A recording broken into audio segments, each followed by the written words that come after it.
સુરતમાં ટેક્સટાઇલ વેપારીઓ સાથે છેતરપિંડી અને આગજનીના બનાવો અટકાવવા સુરત પોલીસ દ્વારા વિશેષ વેપારી સંવાદ યોજાયો।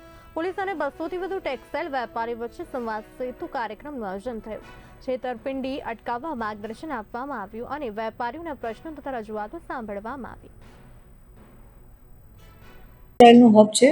દેશના વિવિધ રાજ્યોમાંથી ટેક્સટાઇલની વેપાર માટે થઈ અને વેપારીઓ સુરતમાં આવતા હોય છે। સુરતના વેપારીઓ સાથે જે પ્રકારે ચીટિંગ થઈ રહ્યું છે એવી વાત જ્યારે ધ્યાનમાં આવી પોલીસને, ત્યારે Surat city police commissioner Shri Anupamsinh Gehlot સાહેબ અને સેક્ટર 1 શ્રી બલરામ મીના સરની સૂચનાથી એમની જ અધ્યક્ષતામાં એક સંવાદ સેતુનું આયોજન કરવામાં આવ્યું હતું 2 દિવસ પહેલાં, જેમાં સેક્ટર 1માં જે ટેક્સટાઇલના મેઇન માર્કેટ છે, જેમાં સલાબતપુરા, ઉધના, ગોડાદરા, સારોલી અને ઝોન 1ના કતારગામ અને વરાછા પોલીસ સ્ટેશન વિસ્તારના જેટલા પણ ટેક્સટાઇલના માર્કેટો છે અને વેપારીઓ છે, એમની સાથે અરાઉન્ડ 200 જેટલા વેપારીઓ સાથે એક સંવાદ સેતુનું આયોજન કરવામાં આવેલું હતું।